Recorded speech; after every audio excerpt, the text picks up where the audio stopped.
할렐루야. 예수 그리스도 이름으로 하나님 말씀 증거하겠습니다. 하나님 말씀 잠언 2장 1절에서 4절까지 말씀을 다 같이 찾겠습니다. 잠언 2장 1절에서 4절까지의 말씀을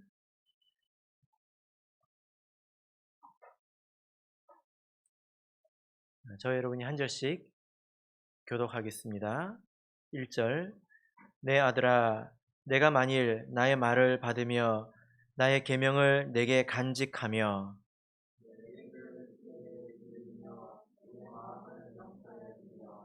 지식을 불러 구하며 명철을 얻으려고 소리를 높이며 은을 구하는 것 같이 그것을 구하며 감추인 보배를 찾는 것 같이 그것을 찾으면. 아멘.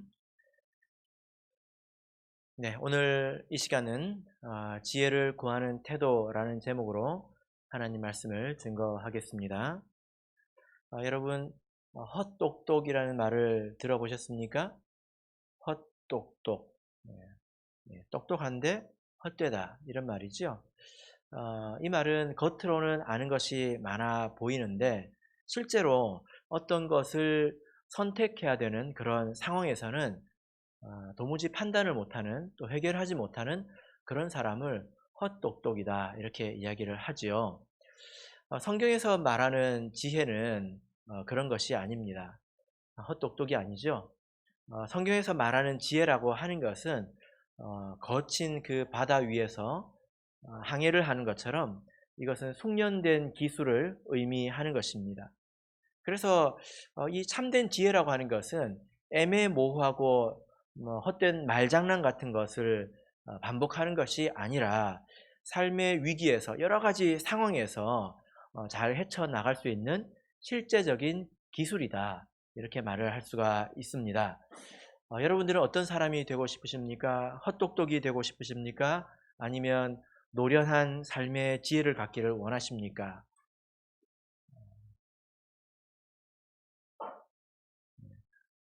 헛똑똑은 아니라고요. 예.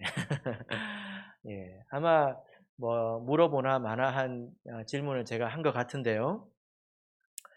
우리가 다 그 바른, 또 실제적인 지혜를 갖기 원하지 헛똑똑이 되고 싶은 사람이 어디 있겠습니까?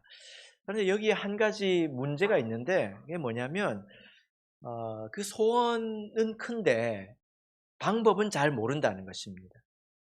지혜를 얻고자 하는 그런 마음은 큰데 어떻게 내가 그것을 얻는지 방법을 잘 모른다는 거예요. 이것이 아주 큰 문제죠. 그죠? 예. 동기부여가 참 중요합니다.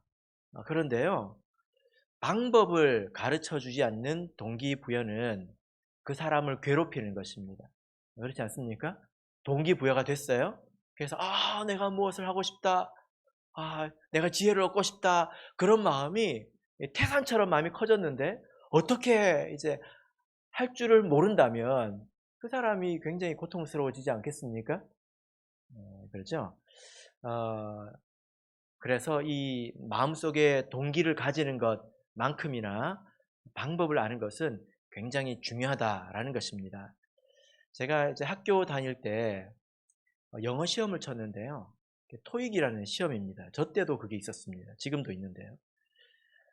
이 시험을 잘 봐야 또 회사에 들어가지 않습니까? 그래서 그 시험을 치려고 서점에 가서 책을 두 권을 이렇게 샀습니다. 시험, 항상 치던 시험인데 별게 있습니까? 책 사서 공부하면 되지요? 그렇게 생각을 하고 책을 사가지고 열심히 공부를 했습니다. 그런데 옆에 있는 친구들은 보니까 다 학원에 가더라고요. 이런 걸 하려고 돈 주고 학원에 가나 하고 이제 저는 생각을 했습니다. 왔다 갔다 하는 시간에 책이나 더 보지. 이렇게 생각을 했거든요. 시험을 쳤습니다. 어떤 결과가 나왔을까요? 아니, 분명히 제가 그 친구들보다 더 열심히 한 것 같은데 그 친구들이 점수가 더 잘 나온 거예요. 내가 공부를 조금밖에 안 했나? 내가 바본가? 그런 생각을 했는데요. 나중에 어떻게 저렇게 그 강의를 들어본 적이 있습니다. 그 강의를 듣고 나서 제 기분이 어땠냐면 배신감, 또 허무함 이런 걸 느꼈습니다. 왜냐하면 거기서 방법을 다 알려주는 거예요. 이것은 이렇게 해야 된다. 저것은 저렇게 해야 된다. 그래서 저는 순진하게 있는 그대로 다 했던 거예요. 그러니까 결과가 그렇게 나온 것입니다. 그래서 제가 그냥 이게 하는 게 아니구나. 그래서 세상에는 모든 것에는 다 방법이라는 게 있구나. 그냥 무작정 하는 게 아니구나. 이런 것을 제가 그때서야 제가 깨닫게 되었습니다. 여러분은 그것을 깨닫고 계십니까? 이것을 깨닫고 계십니까? 예. 지혜를 사모하는 만큼이나 지혜를 얻는 방법에 대해서 잘 알고 계십니까? 예. 마땅히 우리가 그래야 되겠죠? 여러분, 우리가 어떻게 하면 지혜를 얻을 수 있을까요? 기도를 열심히 하면 하늘에서 전기가 쫙 하고 해서 갑자기 우리가 지혜로워질까요? 아니면 솔로몬처럼 우리가 1,000번제를 드려야 될까요? 양 한 마리 한 30만 원 하면 얼마나 될까요? 아니면 우리가 독서를 많이 하고 성경책을 많이 읽으면 지혜가 생길까요? 아니면 이것들을 다 해야 될까요? 그러기에는 우리 인생이 너무 짧지 않습니까? 어떻게 하면 좋을까요? 자, 오늘 우리가 잠언 2장을 읽었습니다. 잠언 2장을 읽었는데요. 이 말씀은 내 아들아 이렇게 또 시작을 하고 있죠.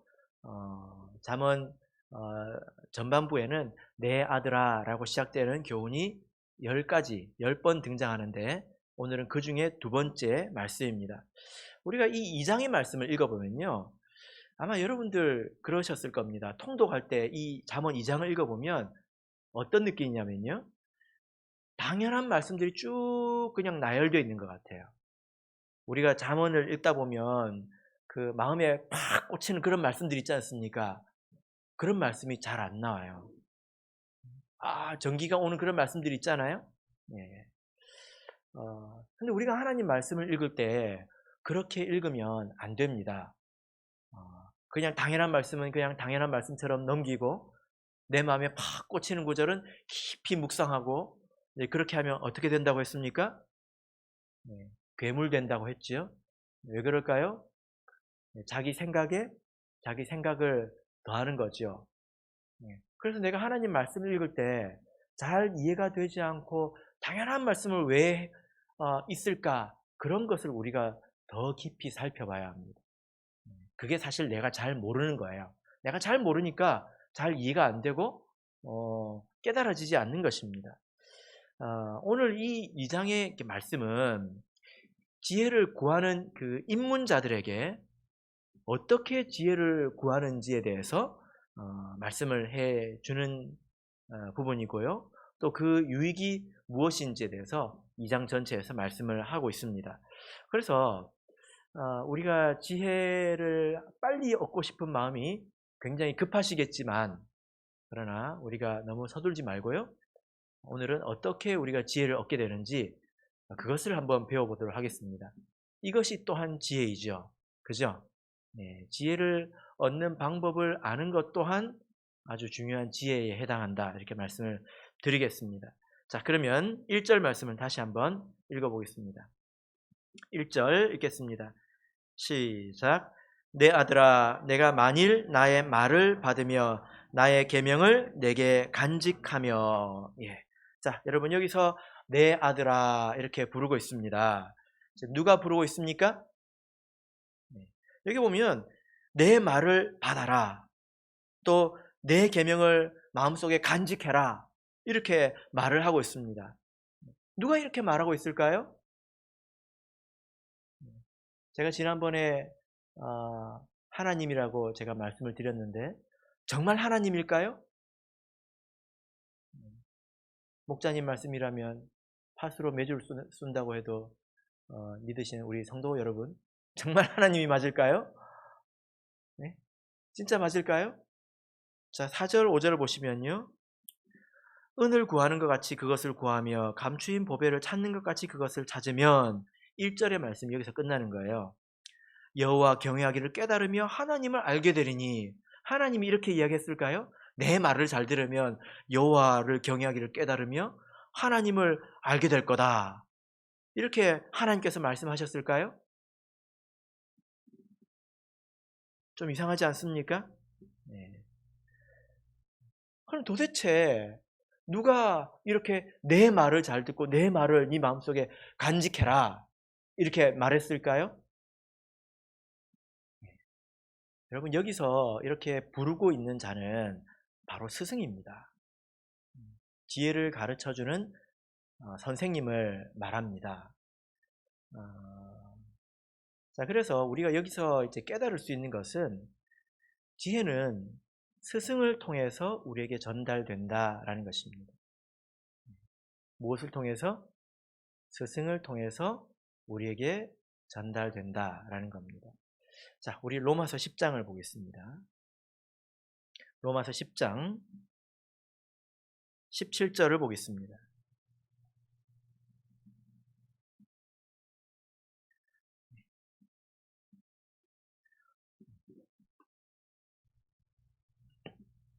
지난 시간에 제가 말씀을 전할 때 사람들이 지혜를 많이 찾는 것 같아 보이지만 사실은 그렇지 않다. 지혜가 사람을 찾고 있다. 이렇게 말씀드렸죠. 만약에 여러분들께서 정말로 지혜를 구하는 사람이라면 여기서부터 정말 귀를 기울여야 합니다. 로마서 10장 17절 같이 읽겠습니다. 시작. 그러므로 믿음은 들음에서 나며 들음은 그리스도의 말씀으로 말미암았느니라. 예. 여기서 보면 이 믿음이라고 하는 것은 참된 지혜를 말한다고 할 수 있습니다. 근데 이런 참된 지혜라고 하는 것은 어디에서 난다고요? 들음에서 난다고요. 예. 이 반대말은 뭐냐면 내가 생각해서 지혜를 얻는다는 것입니다. 여러분, 지혜라고 하는 것은요, 내 머리로 생각해낼 수 있는 게 아닙니다. 내 머리를 열심히 짜낼 수 있는 게 아니에요. 만약에 여러분들께서 내가 뭔가를 열심히 생각해가지고 참된 지혜를 만들어낼 수 있다고 생각하시는 분들은 당장 짐을 싸서 산으로 올라가시기 바랍니다. 거기서 열심히 돌을 닦으시면 됩니다. 근데 그렇지 않습니다. 지혜라고 하는 것은 들음을 통해서 생기는데 여러분 우리가 어떻게 듣게 될까요? 여러분 지금 듣고 있지 않습니까? 어떻게 듣고 있습니까? 누군가가 말하고 있으니까 듣지 않습니까? 그죠? 예. 들려주는 사람이 있어야 듣게 된다는 것입니다. 이 들음이라고 하는 것이 하늘에서 울리는 그런 어떤 음성을 말하는 게 아니에요. 자, 그래서 10장 14절 15절을 보겠습니다.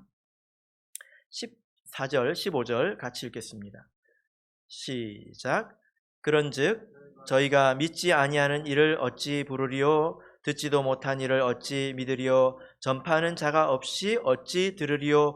보내심을 받지 아니하였으면 어찌 전파하리요? 기록된 바 아름답도다 좋은 소식을 전하는 자들의 발이여 함과 같으리라. 예.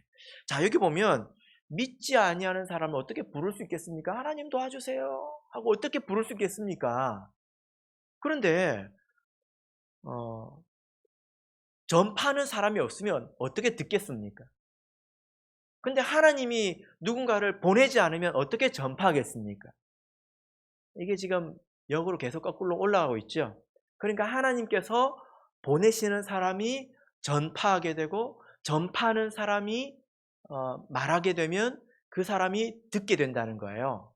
그래서 하나님께서 보내셔서 우리가 듣게 된다는 것입니다. 그래서 지혜라고 하는 것은 우리가 머릿속으로 짜내는 것이 아니라 하나님께서 어떤 누군가를 보내셔서 그 사람의 입을 통해서 우리 귀로 듣게 하신다는 거예요. 이것이 성경상에 있는 지혜의 전달 경로라는 것입니다. 자, 우리 갈라디아서 1장 8절을 보겠습니다. 갈라디아서 1장 8절. 갈라디아서 1장 8절. 자, 읽겠습니다. 갈라디아서 1장 8절 읽겠습니다. 시작. 그러나 우리나 혹 하늘로부터 온 천사라도 우리가 너희에게 전한 복음 외에 다른 복음을 전하면 저주를 받을지어다. 예. 자, 여러분, 이 말씀만 보자면 바울 사도가 마치 무슨 절대자나 되는 것처럼 내가 너희들에게 이야기한 것을 떠나면 저주받을 거야. 뭐 자기 말이 꼭 절대적인 규칙이나 되는 것처럼 그렇게 말하고 있지 않습니까? 이렇게 말해도 괜찮습니까? 바울 사도 우리 너무 겁주는 것 아니에요? 겁박하는 거 아니에요? 그렇게 말할 수 있지 않겠습니까? 이에 대해서 바울 사도가 설명하는 말이 있습니다. 디모데전서 2장을 보겠습니다. 디모데전서 2장. 바울 사도가 교만해서 그렇게 말을 하거나 혹은 겁을 주려고 그렇게 말을 하는 것이 아닙니다. 이게 기독교 안에 있는 이치이기 때문이에요. 디모데전서 2장 7절 읽겠습니다. 시작. 이를 위하여 내가 전파하는 자와 사도로 세움을 입은 것은 참말이요 거짓말이 아니니 믿음과 진리 안에서 내가 이방인의 스승이 되었노라. 자기가 지금 감히 스승이라고 말하고 있지 않습니까? 예수님께서 너희들이 스승이라고 말하지 마라. 이 세상에 스승은 한 명밖에 없다. 그 말씀을 하셨는데 바울 사도가 지금 내가 스승이다. 이렇게 말하고 있지 않습니까? 앞뒤를 모르고 이 말씀을 읽으면 바울 사도는 대단해서 그런가? 교만해서 그런가? 그런 생각을 할지 모르겠지만 그게 아니에요. 하나님이 사람들에게 지혜와 진리를 전달하는 방식은 이렇게 사람을 세우시는 것입니다. 사람을 세워서 그렇게 가르치게 하는 것입니다.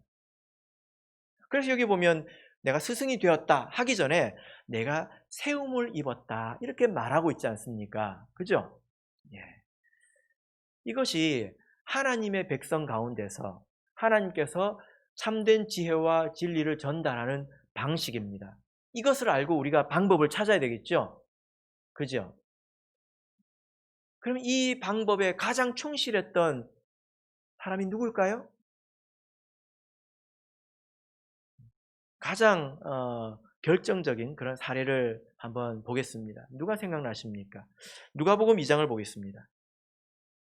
누가복음 2장 52절을 보겠습니다. 누가복음 2장 52절.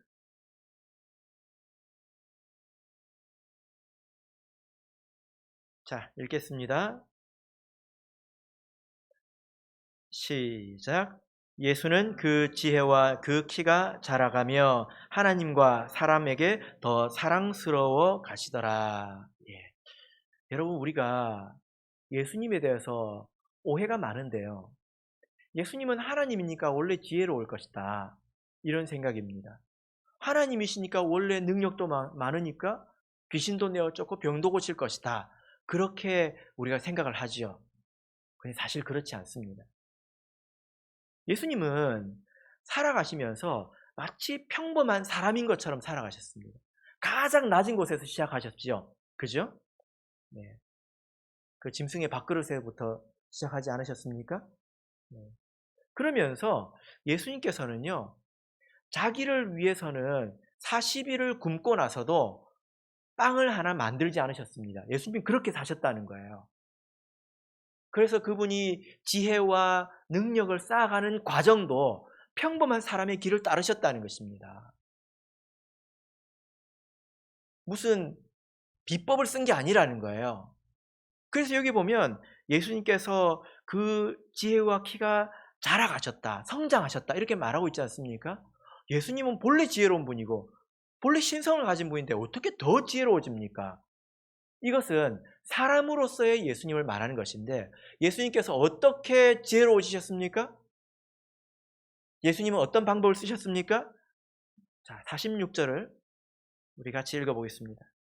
46절 읽겠습니다. 시작.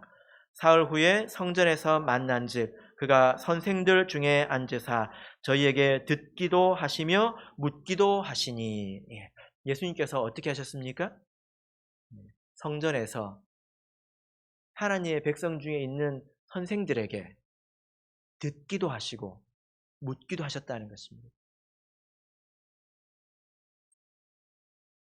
이걸 이해하시겠습니까?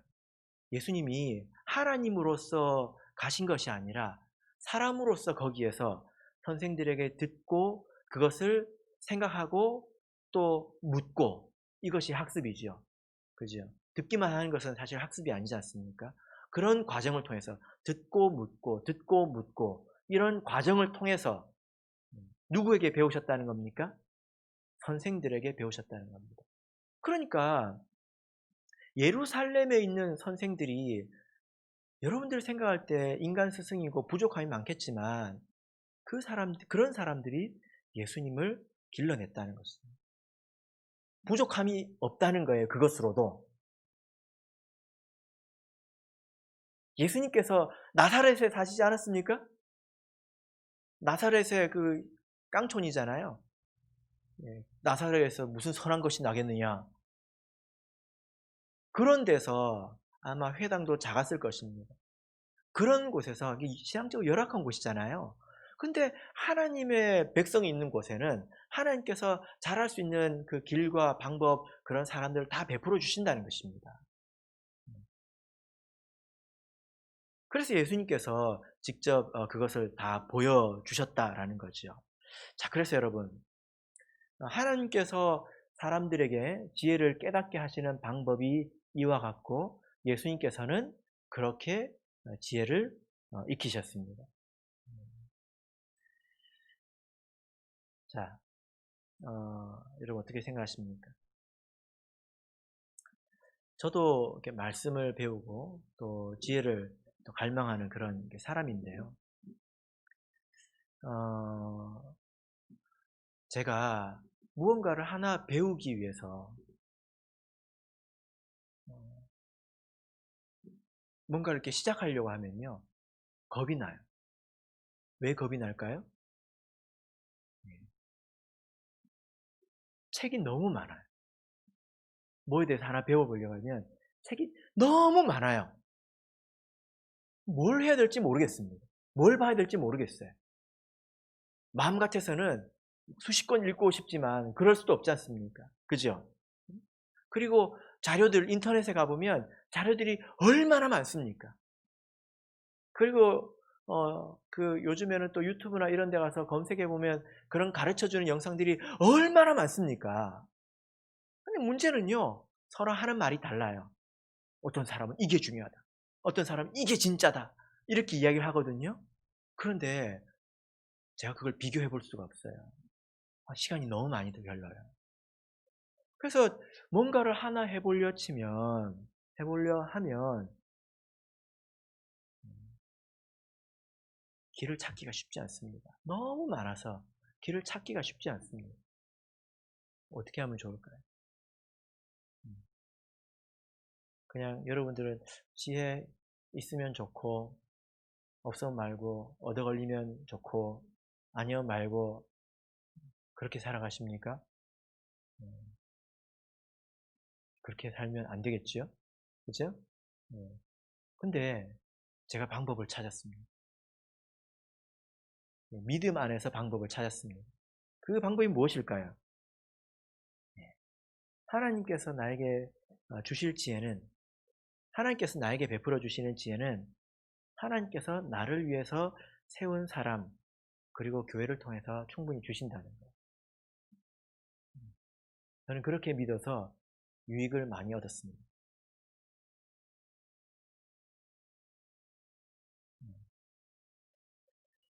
데살로니가전서 2장을 보겠습니다.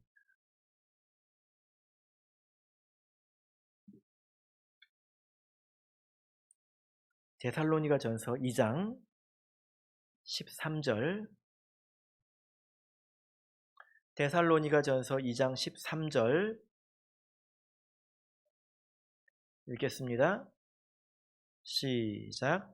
이러므로 우리가 하나님께 쉬지 않고 감사함은 너희가 우리에게 들은 바 하나님의 말씀을 받을 때에 사람의 말로 아니하고 하나님의 말씀으로 받음이니 진실로 그러하다. 이 말씀이 또한 너희 믿는 자 속에서 역사하느니라. 사람의 말을 받을 때에. 근데 이 사람은 하나님께서 세우신 사람을 말하는 거죠. 하나님께서 각각의 영역에서 우리를 지도하고 인도하고 가르치는 사람을 세우셨습니다. 시시때때로 각각의 영역에서 우리를 위해서 하나님께서 세우신 것을 우리가 알고 있습니다. 그런데 그것으로 충분합니다. 나사렛에서 예수님이 나셨다니까요. 여러분의 환경을 탓하지 마세요. 내가 길을 모르는 것이고 방법을 모르는 것이고 내가 고집을 부리는 것이지 길이 없는 게 아닙니다. 그러니까 예수님께서 그 예루살렘 가장 신앙적으로 우수한 사람들이 있는 곳에서 자라신 것이 아니라 가장 열악한 곳에서 자라셔서 모범을 보여주신 것 아닙니까? 자, 그래서 어, 여러분들은 어디에서 지혜를 얻어야 합니까? 이 정도 말을 해줬는데도 모르면 다시 들어야죠. 예. 그래서 지혜 얻을 곳을 아는 것도 지혜입니다. 이것은 영적인 지혜이죠.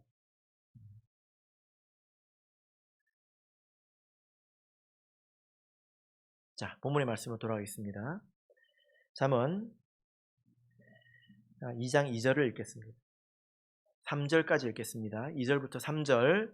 자, 읽겠습니다. 시작. 내 귀를 지혜에 기울이며 내 마음을 명철에 두며 지식을 불러 구하며 명철을 얻으려고 소리를 높이며. 예. 자, 여기서는 이제 이 스승에게 배우는 태도에 대해서 말씀을 하고 있습니다. 어떻게 해야 합니까? 자, 2절을 보시면 먼저 귀를 기울여야 하고 그리고 마음에 두어야 합니다. 근데 귀라고 하는 것은 밖에 있는 것이고 마음은 안에 있는 거죠. 그죠? 그래서 지혜를 구하는 것은 몸과 마음이 함께 해야 하는 것입니다. 둘 중에 어떤 하나만 있어서 되는 것은 아닙니다. 그리고 그것은 몸에서 마음으로 들어가는 것입니다.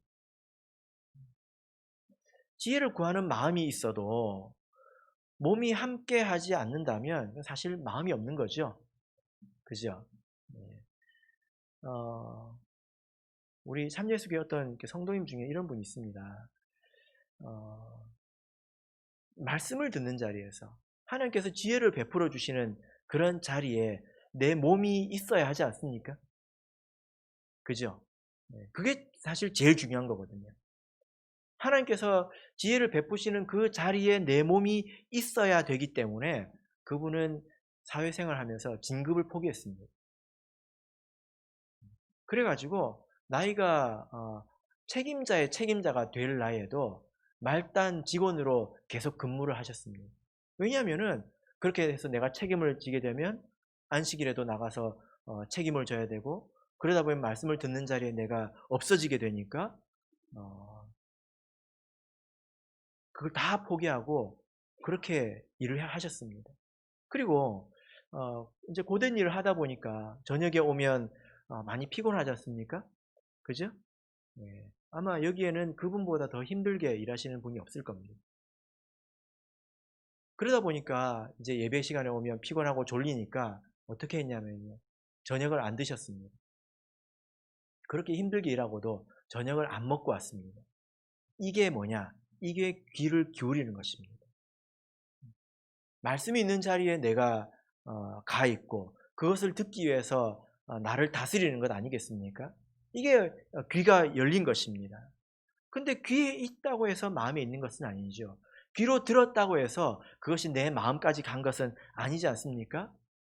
머릿속에 있는 지식이 참된 그런 지혜가 되기 위해서는 특별한 과정이 필요합니다. 그게 무엇일까요? 어, 두 가지 차원에서 좀 말씀을 드리겠는데 우리가 이게 지혜를 배울 때 하나님 말씀을 이렇게 배울 때 우리가 있을 하나님 말씀을 공부하고 학습한다고 이렇게 말할 수가 있는데 공부 학습에는 동의어가 있습니다. 같은 뜻을 가진 다른 말이 있는데 그게 뭐냐면요. 복습입니다. 그래서 복습을 하지 않은 것은 공부를 안 한 거예요. 한 번 들은 것은 공부를 안 한 것입니다. 왜 그러냐면 심리학자들이 이제 연구를 했더니요. 사람이 듣고 나서 1시간이 지나면 절반 이상 잊어버려요. 굉장히 위로를 받지 않습니까? 내가 되게 머리가 나쁜 줄 알았는데 그게 정상이구나. 1시간 지나면 44% 밖에 기억을 못 해요. 그게 본래 사람이 그래요. 그러니까 시간이 지나서 내가 만약에 그것을 되새김질 하지 않았다. 그럼 기억이 나겠습니까? 안 나는 게 정상이지요. 내가 그 말씀 그대로를 기억조차 못하는데 어떻게 그것이 내 마음속에까지 배어들도록 할 수 있겠습니까? 안 되죠. 그죠? 기본적으로 우리가 말씀을 되새김질을 해야 합니다. 한 번 듣고 끝나는 것이 아니라 집에 가서 성경 구절 한번 찾아보세요. 이번에 잠언 이 부분을 할 것이 뻔하지 않습니까? 그러면 그 전에 어떤 말씀을 했는지 맥락을 한번 잡아보세요. 그런데 이것이 정말 내 마음속에 배어있는 지혜가 되려면 특별한 과정이 필요한데요. 마태복음 7장을 보겠습니다. 마태복음 7장 24절에서 27절을 보겠습니다. 마태복음 7장 24절에서 27절 자, 같이 읽겠습니다. 시작. 그러므로 누구든지 나의 이 말을 듣고 행하는 자는 그 집을 반석 위에 지은 지혜로운 사람 같으리니 비가 내리고 창수가 나고 바람이 불어 그 집에 부딪히되 무너지지 아니하나니 이는 주초를 반석 위에 놓은 연고요. 나의 이 말을 듣고 행치 아니하는 자는 그 집을 모래 위에 지은 어리석은 사람 같으리니 비가 내리고 창수가 나고 바람이 불어 그 집에 부딪힘에 무너져 그 무너짐이 심하니라. 예. 자, 여러분 여기서 비가 나고 바람이 불어서 뭔가 이렇게 무너진다고 그러는데 지금 뭐가 무너집니까? 뭐가 무너진다는 것입니까? 집이 무너진다고 하는데 그 집이 도대체 뭘 말합니까? 이것은 내 신앙을 말하는 것입니다. 그런데 여러분 내가 말씀을 듣기만 해가지고요. 그 말씀이 귀에 머물러 있는 사람들은 실제 어려움이 왔을 때 자기가 믿고 있었다고 하는 그런 것들이 참으로 믿고 있었던 게 아니라는 것을 그때서야 알게 됩니다. 무슨 말인지 이해되십니까? 내가 듣기만 해가지고 자기는 믿는다고 생각했지만 어려움이 생기니까 그게 무너져 버리더라는 거예요. 그러면 그 내 신앙이 무너지지 않게 하려면 어떻게 해야 합니까? 여기 보면 뭐 하라고 되어 있습니까? 내가 이 말을 듣고 행하는 자는 그러니까 지혜의 말씀을 듣고 그 지혜의 말씀대로 실천을 해보면 경험이 생깁니다. 그리고 그 여러 번의 경험을 통해서 그 말씀이 내 가슴속까지 배어들게 됩니다. 그런 것들은요 쉽게 흔들리지 않습니다. 귀로만 들은 것은 조금만 어려운 일이 생겨도 쉽게 흔들려 버리죠. 그런데 내가 그 말씀을 실천해서 내 몸으로 느껴보고 하나님이 주신 복과 그런 지혜의 윤택함을 내가 스스로 경험해서 안 사람들은 그게 마음속까지 스며들었기 때문에 이게 흔들리지 않습니다. 그러니까 지혜로워지는 방법이 무엇입니까? 귀에서 이 마음으로 가는 방법이 무엇입니까? 실천하는 거예요. 듣기만 하고 실천을 안 하니까 그것이 내 귀에만 머물러 있는 것입니다. 여러분 그래서요 이 지혜라고 하는 것이 오늘 이 잠언 이 말씀을 보면 내 귀를 지혜에 기울이며 내 마음을 명철에 두고 지식을 불러 구하며 명철을 얻으려고 소리를 높이며 이게 무슨 말이냐면 지혜라고 하는 것은 한 번에 얻어지는 게 아니라는 것입니다. 어떤 모친이요 어깨가 아프시대요. 근데 뭐라고 그러시냐면 한의원에 가도 안 낫고 정형외과에 가도 안 낫고 통증 클리닉 가도 안 낫고 힘들다는 거예요. 그래가지고 얼마나 가셨냐고 했더니 한 3일씩 가셨대요. 어깨 아파 보신 분들 아시죠?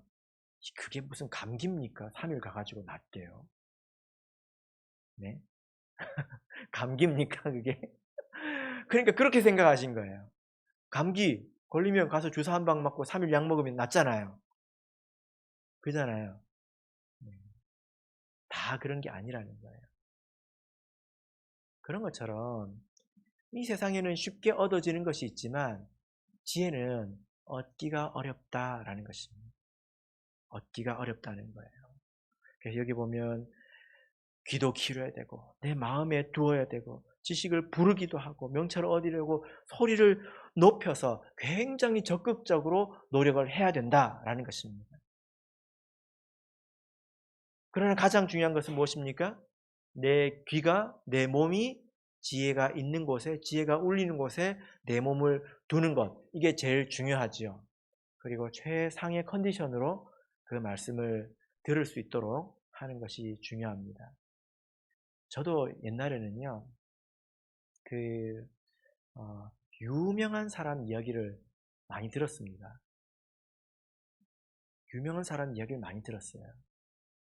그런데 그런 사람들이 나중에 감옥도 가고 그러더라고요. 그래서 제가 지금은 깨우침을 얻었습니다. 그래서 제가 지금은 무엇을 들을까요? 우리 참예수교회 목자님들의 설교를 듣습니다. 이게 얼마나 그 좋은 비밀인지 경험해 보시길 바랍니다. 어떤 자매님이 있었는데 잘 들어보세요. 이분이 20대 중반에 시력을 거의 상실했습니다. 그러다 보니까 다른 사람의 도움이 없으면 그 살기 힘든 그런 상황이 됐잖아요. 그래가지고 자기 자신에 대해서 굉장히 좀 비하하는, 나는 쓸모없는 사람이다. 나는 짐덩어리다. 무엇을 해도 나는 다 도움이 있어야 된다. 그런 생각을 했습니다. 그래서 우울증이 왔어요. 그러다 보니까 나중에 심지어 귀신이 들렸습니다. 사령이 역사했습니다. 근데 그 이제 형제 중에 참예수교에 다니는 이제 형제가 마침 있어가지고 우리 교회 가서 기도하자, 하나님 은혜를 구하자 해서 교회 갔는데요. 2주 만에 그 귀신이 나갔어요. 그런데 그분이 그것을 딱 경험하고 그때 그분이 결심한 게 있습니다. 여러분들 같으면 그때 무엇을 결심하겠습니까? 그래가지고 그분이 무엇을 결심하냐면 그분의 말이 이래요.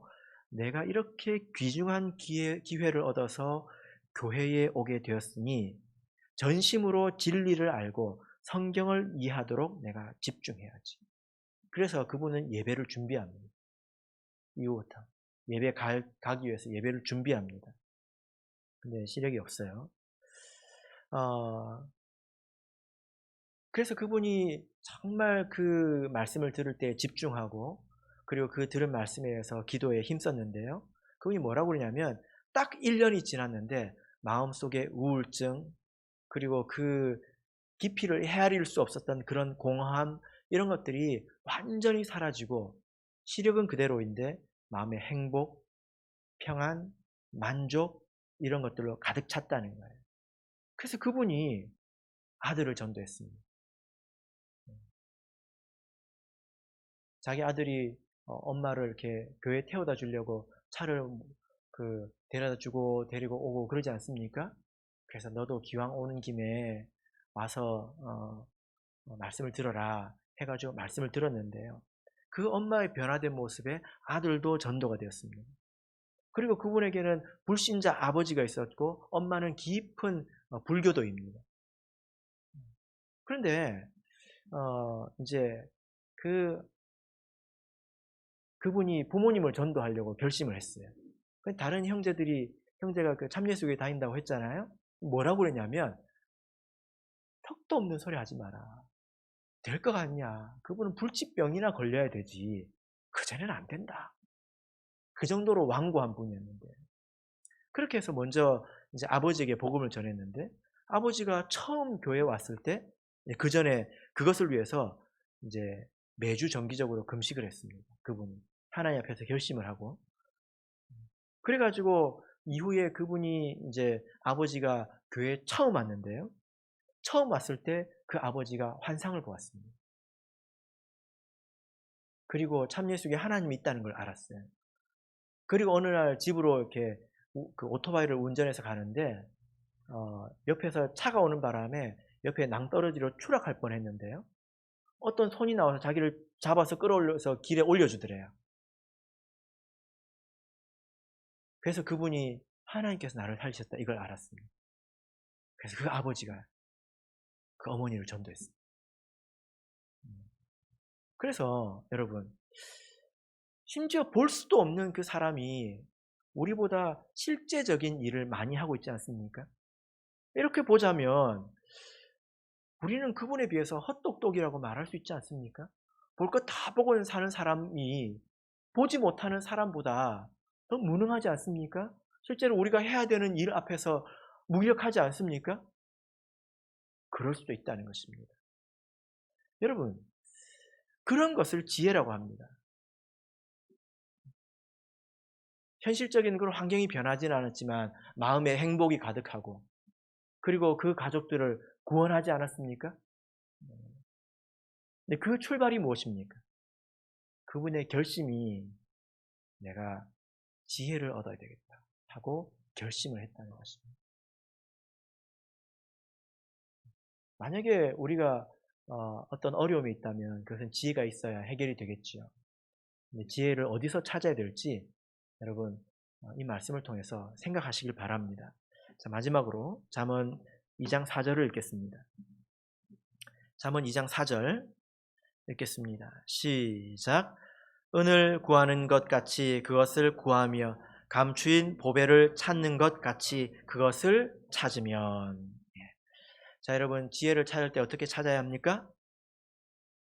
은을 찾듯이. 은이 어떻게 길가에 가다 보면 널려 있죠. 은을 찾으려면 어디로 가야 합니까? 우암산 가면 금 있습니까? 은을 찾으려면 은 4개 가야 하고요. 금을 찾으려면 금 4개 가야 합니다. 보물을 찾으려면 어떻게 해야 합니까? 보물찾기 해보셨죠? 보물 찾으려면 주머니에 손 꽂고 이렇게 가면 보입니까? 네? 여러분 우리가 정말 지혜를 사모하는 사람이라면 이런 태도를 가지고 있어야 돼요. 하나님 말씀 읽다가 정말 이 표현이 적절한 것 같습니다. 얻어 걸린다. 아무 생각 없이 그냥 읽다가 어느 날 한 구절이 내 마음에 콕 박혀가지고 그러면 괴물 된다고 했죠. 그죠? 내가 이해하지 못하는 말씀, 너무나 당연한 말씀 같은 걸 왜 이렇게 반복할까? 그것을 더 깊이 생각해보고 우리가 하나하나 살펴 가야 된다는 것입니다. 오늘 주제는 별로 나에게 관심이 없는 주제네. 제껴. 목사님이 내가 원하는 그 말씀을 언제 해주실까? 오늘도 아니네. 제껴. 그러면 지혜를 얻을 수가 없습니다. 우리가 원하는 게 중요한 것이 아니라 하나님께서 우리에게 주시는 게 중요한 거예요. 왜냐하면 하나님께서는 우리의 필요를 아시기 때문에 내가 알지 못하는 것도 하나님께서 미리 주시지 않겠습니까? 그죠? 이것이 지혜입니다. 내가 원하는 게 중요한 것이 아니라 하나님께서 나에게 주시는 것이 중요하다. 그것을 내가 중요한 것으로 믿고 받고 그것으로 기뻐하고 그것이 누적되면 우리는 틀림없이 지혜로운 사람이 될 것입니다. 여러분 이 말씀을 읽으시면서 어떤 생각이 드십니까? 묘한 것이 있다고 생각하셨습니까? 지혜를 얻는 묘한 방법이 있다고 생각하셨습니까? 네, 있지요. 평범하지만 그러나 빈법한 그런 이치가 있습니다. 하나님께서는 스승을 세우십니다. 그리고 그 스승을 통해서 그가 아무리 연약해 보여도 심지어 나사렛처럼 어떻게 저런 곳에서 선한 것이 나겠느냐 하는 곳에서도 하나님 우리에게 공급하십니다. 우리가 그것을 믿고 받아야 된다는 거예요. 믿고. 말 잘하는 사람들 세상에 많잖아요. 여러분 아침마당이 여러분 스승입니까? 무엇이든지 물어보세요. 아직도 하는지 모르겠는데 언제적 얘기인가요? 그것이 여러분의 스승입니까? 하나님께서 여러분들에게 여러분들을 위해서 세우신 스승을 따라서 교회를 따라서 이렇게 바른 태도로 지혜를 구하실 때 하나님께서 여러분들에게 지혜를 충만하게 주시기를 예수 그리스도 이름으로 축복합니다. 우리 다 같이